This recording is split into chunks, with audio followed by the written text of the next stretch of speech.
Good afternoon and welcome to Platform Q Education's webinar this afternoon on the evolving landscape of virtual student engagement. My name is Alice Arredondo and I am Senior Director of Client Strategy here at Platform Q Education. And I'm Marie Elliott, Director of Interactive Marketing at Platform Q Education. We are really excited to have you all here today to talk a little bit more about the virtual student engagement piece and how to integrate both strategy and marketing into your virtual student engagement plans. As you're listening and watching today, I encourage you to ask any questions that you have in the chat on the right-hand side of your screen. We have representatives there who are happy to answer any questions that you might have and even connect with you after this event for any follow-up questions. Regardless of what you're looking at and how you're thinking about all of your engagement with your students, it remains true that admissions is a people business. So when you're thinking about your in-person events, you know how you connect with people, you know how you build those relationships. But it's challenging to think about how to build those relationships when you're in a virtual setting. And when we get back to a place where you're bringing students to campus, you're still going to need to integrate virtual engagement into your overall recruitment plan. It's not going away. So we want to share strategies with you on how you can still build those relationships within that virtual engagement that you're offering to students.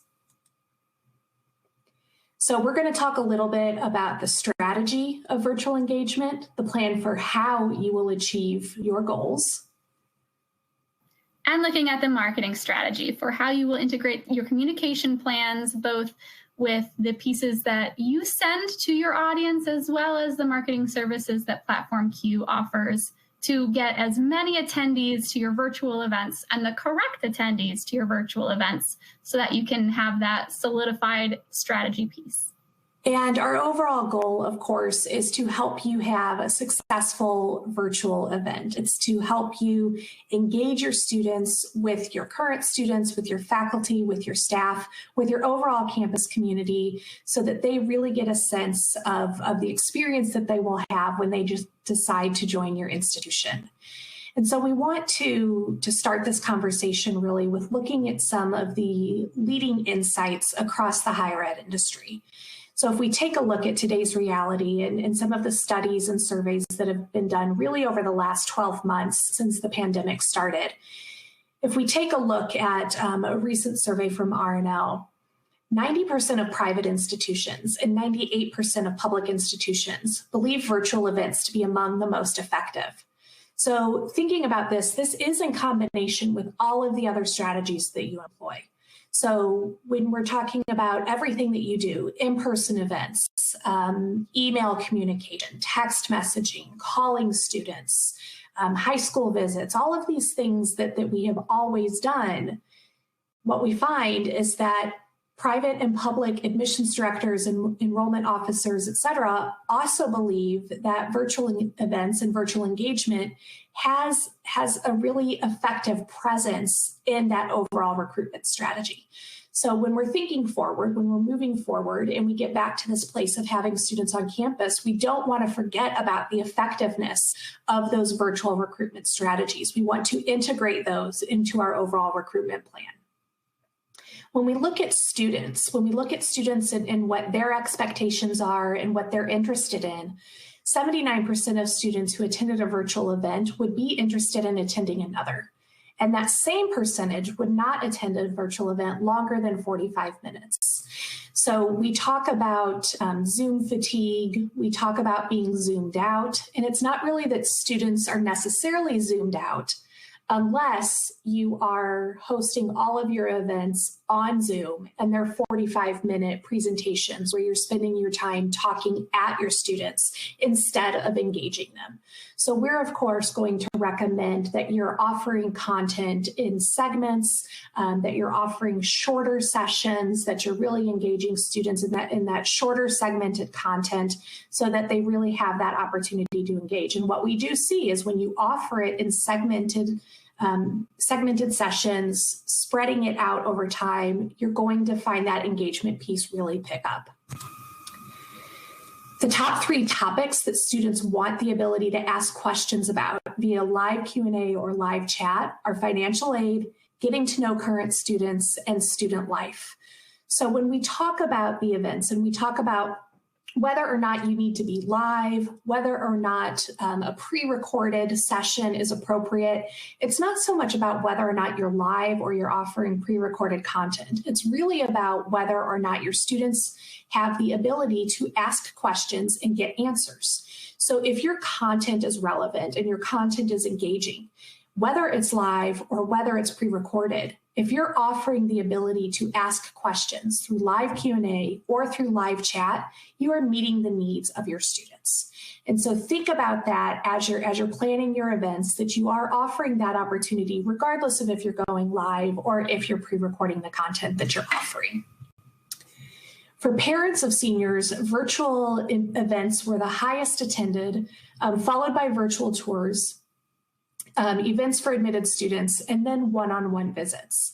So when we're looking at parents and what they participated in, parents really participated in bigger virtual events, going to virtual tours, and attending events with their students. And this was really in kind of a 40% range. 40% of parents went to these larger events.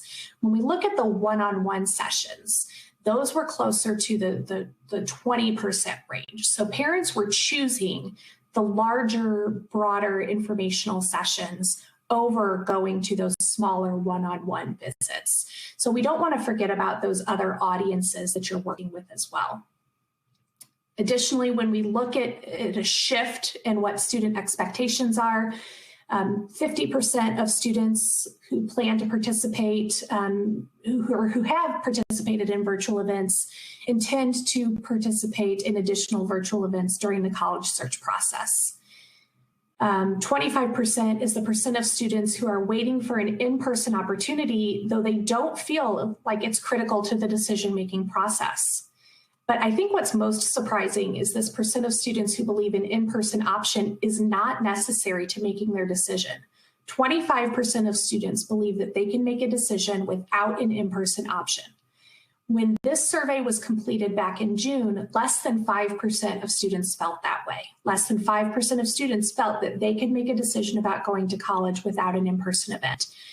Virtual engagement has increased. It's become better. We're doing a better job. We're engaging students better. And that number has increased to 25%.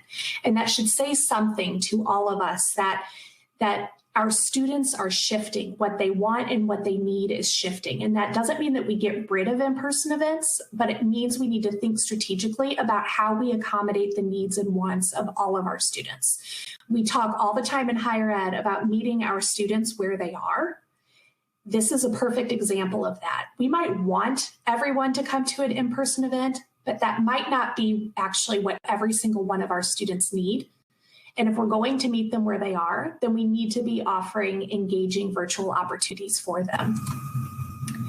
And so if we think about this across the recruitment and the yield cycle, I remember a time earlier in my admissions days when I would think about the cycle and think about my experience when I was recruiting, and there was a clear time to recruit students and try to get them to apply to the university. And there was a clear time when I was working with admitted students and trying to get them to choose my institution. And then there was a time when summer was a little bit slower. And I say that in the sense that at the time I thought it was crazy, but it was nothing compared to what summers are now in the admissions world. And now when I think about recruitment and yield, I feel like they're all connected, that this is just a perpetual recruitment and yield and melt prevention cycle, that we are always working on recruiting the next class and the next class and the next class at the same time that we are working on yielding those students who've been admitted. And so how can you do this when you only have so many resources? You only have so many people that you can send out into in-person sessions, or that you can ask to host in-person sessions on your campus. An option is to schedule virtual events that make sense to get information out to students. So maybe instead of waiting until April to have an admitted student event in person, You start teasing admitted student programming in February and March. You start offering sessions about next steps and what they should be doing next. You start providing welcome messages from the academic colleges or academic units at your school, so that then by the time students do come in person, they've already had some connection to your community and to your institution through that virtual engagement. Likewise, you can start working with juniors in March and April. You can start talking to them about the application process, start talking to them about what your school is looking for in that admissions process. You don't have to wait on the traditional timeline to do these things when you are successfully and strategically integrating virtual engagement into your overall recruitment plan. And so when we think about engaging your audience to, initially build that demand and move students from maybe a prospect to an inquiry, from an inquiry to an applicant. And then, of course, when we've got admits and we want them to enroll, we want them to commit, we want to reduce that summer melt. There are a number of strategies that we would recommend and that we've seen be successful. So as I was talking about earlier, segmenting the content, simplifying the process, engaging students on one topic at a time. If you are talking about what's next now that they've been admitted, most students don't want to sit through a 45-minute presentation that covers every single one of the next steps that they need to go through. They don't want to sit through 45 minutes on financial aid and housing and all of these other next steps. But they will go ahead and watch a 5-minute video here and a 5-minute video there, or a 20-minute session here and a 20-minute session there, where you're really breaking down all of the things that they need to know. As you're thinking about how to connect them with your campus, peer-to-peer engagement, peer or student to faculty engagement. Use your students. Your students are, as we all know, your best assets. And so if you can engage a current student in every single session, you're going to find increased engagement.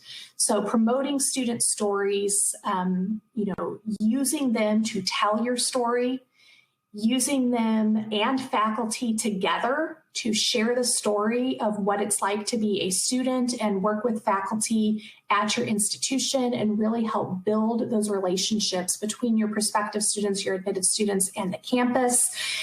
Let your current students talk about their experiences. Showcase what they do on a day-to-day basis to really reinforce what that experience looks like. Let them show what the experience is, not just talk about what the experience is.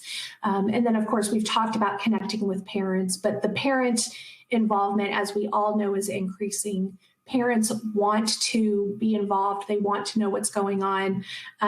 But the biggest reason that parents don't attend virtual events, one, they aren't invited directly. So if you want parents to attend, start asking for their email addresses and inviting them directly to sessions for parents. The second reason they don't attend is because they're invited to sessions at times that are inconvenient for them.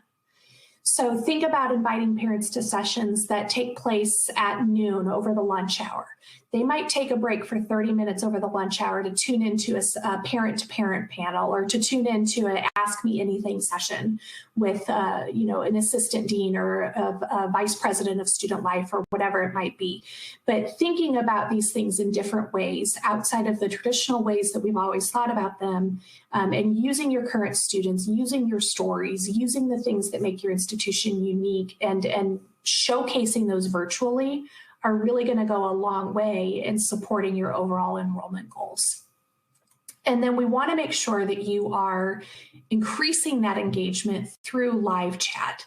So users of the Conduit platform automatically have this engagement tool available to them. As we've talked about, students want to connect through live Q&A or live chat, and that Campus Connect widget is available to our partners anytime that they're hosting an event on the platform, or if they want to connect with students through their .edu page. So you can chat wherever your students are. You can also have one-to-one conversations when you need to have that more personal, direct, private conversation, but you can also have one-to-many discussions. when you're in an in-person event, you hear someone ask a question, and you may have had the same question, but you didn't want to ask it. A chat is exactly the same. You're in the chat and you're observing the questions that are coming in, and you're getting answers to questions that you probably also had. So the chat is a great way to also engage students in addition to the video content that you are showcasing. As I wrap up, I do want to talk about some of the successful events that we've seen hosted on the Conduit platform using live, semi-live, and on-demand content. So in the fall, for prospective students, we saw a partner host a 4-day open house event. This is essentially taking what you might have traditionally done on a full day on a Saturday and spacing out those sessions across 4 days, and using a combination of live sessions like student panels or faculty panels, and then semi-live sessions, so pre-recorded content on things like financial aid or housing or how to apply for admission. And on the very first night one of this 4-day session, 1,700 students tuned in and had an overall approval rating of the events on that night of 99%. When we actually looked across 4 days, there were almost 4,000 students who came into the platform over those 4 days, and across all of the sessions had a 99% approval rating as well. So even with the combination of live and semi-live content, very high approval rating from prospective students. We have also seen partners host high school counselor forums. They are a population that we don't want to forget about because they are going to be really important to the students' college search process. So we had a partner who hosted multiple live high school counselor forums in key territories where admissions counselors hosted these events, provided information to the counselors, helped them become more familiar and educated about the institution, which then allowed the counselors to feel empowered and ready to go forward and help their students. We have seen institutions host academic showcases. So very recently, we had a partner host an academic showcase where they highlighted 12 academic colleges through all semi-live content. So the evening started out with information sessions, 15 minutes for each academic college, and then 45 minutes student roundtables. So 15 minutes, short segmented sessions that were the academic information session, and then a longer student roundtable, so an hour total. And on that first night, 1,100 participants in that first night, and all of this was pre-recorded content. We've also seen semi-live pre-recorded application workshops walking through each part of the application in a separate event, accompanied by live chat. We've seen great success with this as well. Students are then able to tune in to the portions of the application that they have the most questions about and skip the ones that they feel comfortable with. Finally, we had a partner host a Paying for College series that hosted a total of 750 attendees, 450 who participated live. The great thing about this experience is that while 450 participated live, there were another 300 who were able to come in after the live event and catch it on demand. So students were able to see this without missing out on any content. And then when we look at what our attendees say when they attend these live or semi-live events, or when they catch content on demand, that really it's all positive. These virtual events are engaging. Students feel like they're able to connect. They feel like they're able to get a variety of perspectives. They feel like they're able to really get a sense of what it's like to be a student at the institution. And I can't tell you how many times I've seen a survey result say, this session really convinced me that I need to go to this particular institution. So virtual events are extremely effective if you do them right. And the idea here is that we really want to help guide you on how to do that and provide you with the resources to make those best decisions. And so with that, at this time, I want to turn it over to Marie. We know that there are enrollment marketing challenges as you look at things that are going on, resource constraints and a lot of content and other things that are just going on. But Marie has some great recommendations on how to help you stand out and how to help you use the tools that you have within Conduit to really market appropriately to your students. Thank you, Alice. As she mentioned, there's a lot going on within your office, and we work hard to make sure that we are partnering with you to ensure success on the promotion side of your virtual engagement events. As you can see, we know that there is an increase of content that you're having to put out.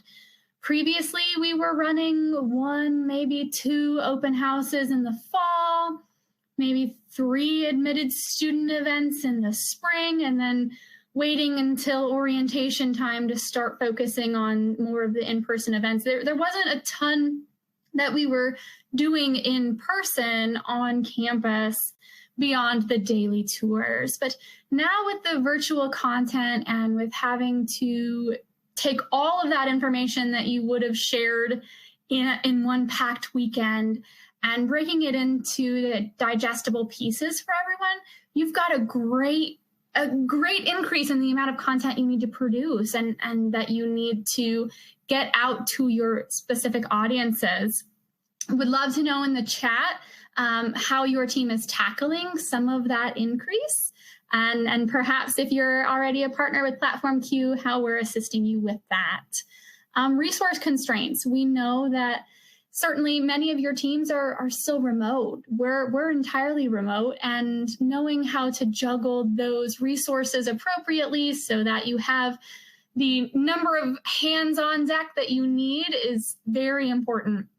We're also seeing an increase in complexity. It's not just have all of your faculty show up in the lounge at 9 a.m., right? We've got a lot of moving pieces that we need to coordinate, from presenter decks and getting people into their living rooms or a mock office and having them be able to present and ready to go. We've also got reduced time.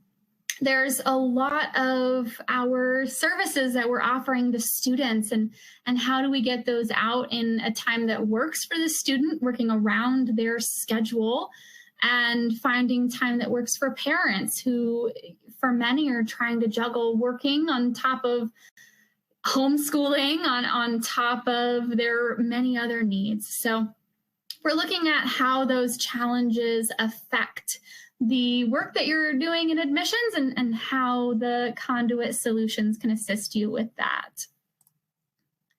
My big piece is looking at the students' inbox and calendar first. We've got a lot of great content we want to share with them, but we also don't want to drown them. And knowing that there is a level of virtual fatigue, we want to be mindful of that so that when we are engaging them for upcoming events, upcoming chats, it is done so with a purpose and with a true call to action so that they know this is a valuable part of their day that they need to plan for. If you have an upcoming series of events, how do you schedule those events to make sense to their inbox? How often are you going to tell them about them? And how are you going to lay them out in a way that makes it an enjoyable and informative experience? We also look at the time of day for sending emails. If you are sending your communications about your events to both students and parents, the time of day to send to those populations is actually different. If your information that you have on parents is mostly work emails, you're much more likely to get them to open that work email during work hours. Whereas students, looking at the information you have about that student population, are they using their school student emails or are they using personal emails? There's different times of day that people check those. We also want to look at focusing on the message. What are you trying to convince them to do? Is it just remember that this event is coming up? Is it prepare for this event? Certainly you have different ways of engaging the audience before and after your virtual presentations. So what kind of messaging do you want to be pushing in that communication? And then top of mind for everything we're doing is personalization of the content and showing your institution's personality.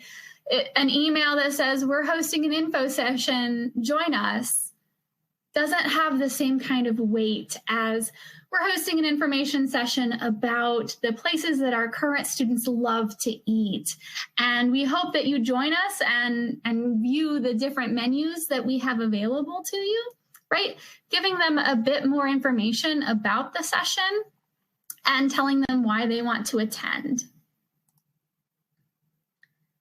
Just as a general marketing best practices, utilizing Q tokens, which are the unique identifiers that allow students to directly access your events, is a much preferred method versus the filling out of a form and registering to log in and all those extra steps that we often lose students because it's too cumbersome, or worse, from a data junkie, you get duplicates because students have 5 emails and now you've got people in various places depending on which email they use to log in. Having your clean messaging within your emails and text messages that has a direct call to action button, so students know when they open the email, or when parents open the email, they know exactly what it is you're looking for them to do. And giving them that information, like I said, that information about why they should be attending this event. Personalization in the subject and the content and the sender. We've seen great success with the sender being from an admissions counselor, or the voice of the email being from a current student. Having some additional personalization within the content makes it a more successful email. We see an increase in open rates and click-through rates for those types of communications, including their name and the subject line boosts the open rates that we've seen for emails. So if you aren't utilizing that yet, definitely suggest looking into making sure that you have as much personalization as you can in your communications, whether you are including their prospective major or their future residence hall, room, dorm name. Having those pieces in there can still be done at scale with merge fields, certainly. But it lets them know that you have an invested interest in them specifically. For those of you that are utilizing our marketing services, make sure that we've got the DKIM SPF DMARC set up. These are best practices for ensuring deliverability on your behalf. If you have any questions about that, please reach out to me directly. Happy to confirm if we've got that set up for you yet, or work through the process with your IT department to check a couple boxes and get it all set. Make sure to segment your audiences and remember the desired audience you have when you're building out your schedule of events. So if you're hosting several admitted student events, how are you going to space those out, and how are you going to market those so that students know everything's coming up and can pick and choose from the events that relate to them without sending it to everybody and making them choose the audience that they best fit into, right? You want to make sure that when you are communicating with them, it's for the right events and the right content. And as Alice mentioned, don't forget the influencers and support team, reaching out to those guidance counselors, reaching out to parents, reaching out to community members, business development for the graduate side, and for transfer students and for adult markets, making sure that you include all of these tangent audiences is going to be essential as you look to build out the kind of communications that you want to have and the kind of audience you want to join your participations. And social posts, just as we've always done for in-person events, make sure that you're putting the content for your upcoming events into your social media posts, whether you have a dedicated enrollment page or an umbrella institution page. Make sure it's going onto your website, all these places that people will look for content about your institution. You want to ensure that the virtual events that you are hosting and the content that you have developed is accessible for them. Moving into specific email suggestions, I have 2 outlines depending on the kind of event that you are going to be hosting on Conduit. If you're running just a singular event, a one-day presentation, not related to other presentations on your calendar, having a save the date email go out 2 to 3 days in advance is kind of the sweet spot right now. Most people don't have their life together enough to plan 2 weeks in advance to join. And on the flip side, we've got the flexibility of the virtual world. We don't have to plan to take off work or submit a form to get out of school that day. We don't have to worry about travel time. We don't have to worry about all of those additional pieces that we had to know before through registration forms and advanced notice. We skip all of that in the virtual world.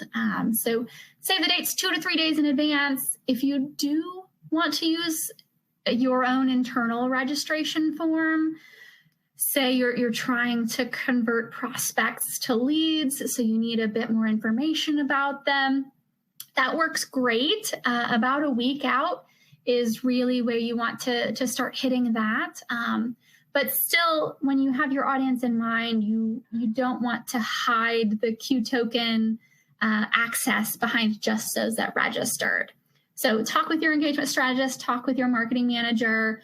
If you have questions about how to best utilize the balance between an internal registration form and the Q token process. If you have questions about that right now, throw them into the chat. We're happy to answer those as well. For the day of email, we've seen, especially lately, and particularly with Gmail email addresses, that the 1 hour before an event is the optimum time to send an email with the login information. Gmail recently has started having a delay of about 15 minutes, anywhere up to that, from the time that the email sends to the time that Gmail authenticates it and allows it into an inbox. So we wanted to find the amount of time that is far enough in advance so that it does hit their inbox, but not so far in advance that they've opened it, looked at it, and then move on with what it is that they're doing and forget to come back to that email to click to join. With text messaging, we skip all of those issues. So the right at the start time is still the best time to send out your text messages to those that have opted in to receive SMS from you with their personalized Q token link to join your event. It gets sent right away. It hits their phone right away. They click it and they're in. And then a follow-up email promoting your on-demand content or next steps you might have, whether that's finish your application, submit your deposit. Those kinds of communications are best sent to the next day, letting them know if they missed the presentation live, they're still able to access it as well as all the other on-demand content that you have on your Conduit platform. That's really the beauty of on-demand, is you can push them to view some of the other stuff they might have missed from previous presentations or collateral that you have already entered in. Now, if you're running a multiple event week or a multiple event day, then we have some slightly different suggestions on when those marketing communications ought to go out. So if you are running, say, an admitted student week, you've got 4 days, 5 days worth of content on a variety of topics, sending the save the date out with the full schedule of what to anticipate is ideal. And depending on how many sessions you're running, this might be cleanest by highlighting just 2 or 3 of the events from the week and linking to a page on your website that has the full schedule. So the email is still clean. It still tells them this is upcoming and these are the things to be on the lookout for, but it doesn't bog down the email with all of the content and all of the information about these sessions, right? Some of them you might want to go in further length on what the session is about, not just the title. So linking out to a page on your website that has that full schedule is a great way to go. You can also utilize that link on any of your social media posts. So it helps you serve some dual duty there. The first day of this admitted student week we're discussing, send that day of email a little early. This is going to serve as kind of a reminder that the week is going on, and it gets them into the routine of expecting the email from this address and with this content. Then day 2 and beyond, you can go back to your traditional 30 minutes to an hour, depending on the size of your audience. For text messaging, if you're running several sessions every day, you don't want to text them several times every day. That's a quick way to get them to opt out.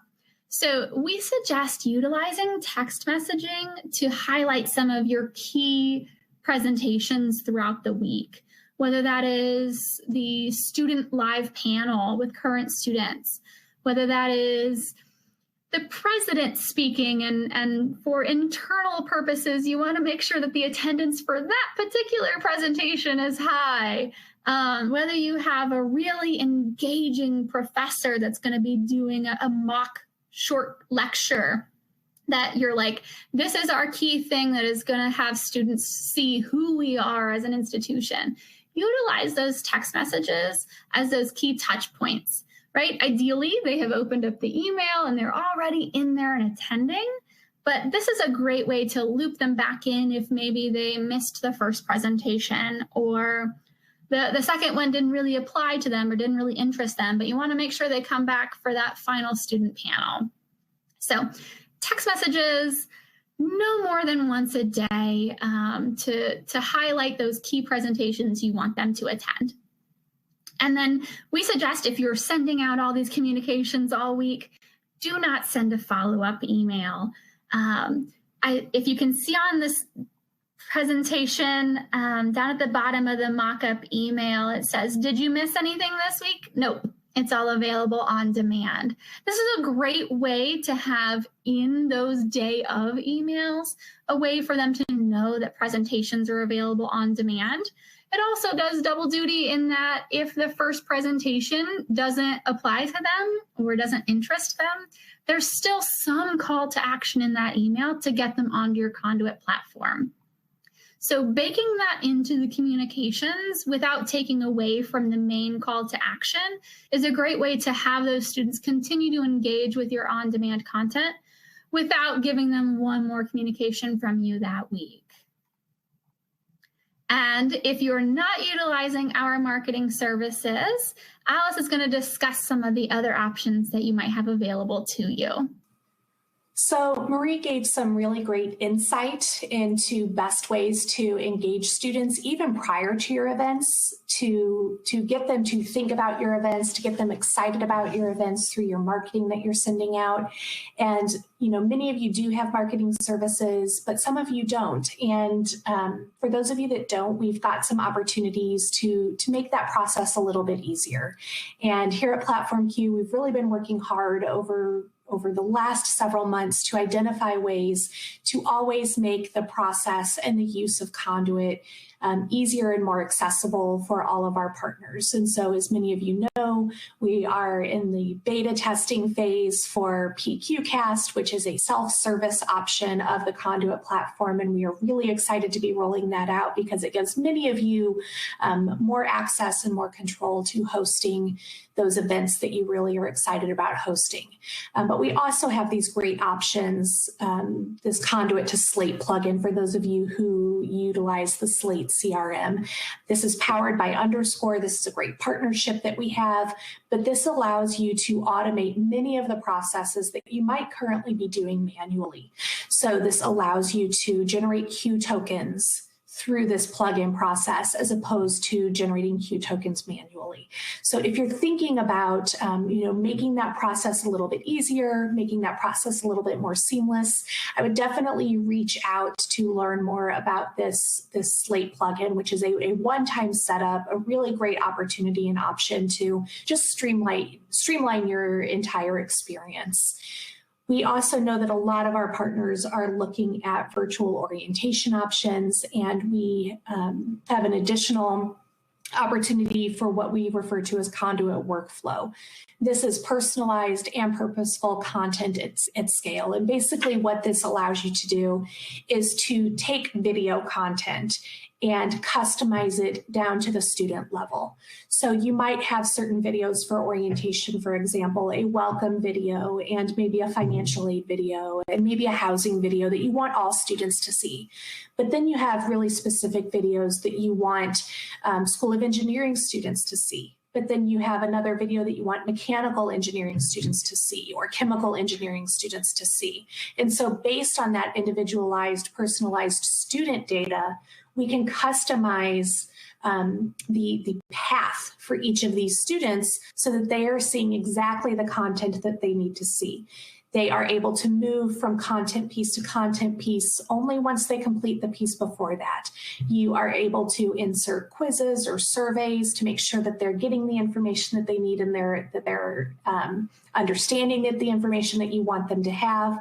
But this is also just another opportunity to connect the entire Conduit experience. So your prospective students, your admitted students are using Conduit for all of those engagement events, but then they're coming right into the workflow experience for orientation. So again, if this is something that might be of interest to you, I definitely would encourage you to reach out to your engagement marketing strategist and just ask for the opportunity to learn more about the Conduit workflow. At this time, we are really wrapping up this session. We hope that we were able to share some helpful information with you, especially as we are kind of right at launching yield season. We are here in March. It's here. You know, May 1st is right around the corner. The summer will be here. The fall will be here again before we know it. And we really just want to offer you as much insight as we can to help you be successful in all of your virtual engagement strategies. We will continue to be in the chat for a few minutes here after this event is over. So if you have questions, please feel free to pop your questions in there. Or if you think of anything after this event, please don't hesitate to reach out to either Maria or myself or directly to your engagement marketing strategist. We're always here to help and always here to help you figure out how to best engage Conduit within your overall recruitment plan. So thanks for attending and have a great day. Thank you all for attending, and we're very excited to share more insights with you in the future.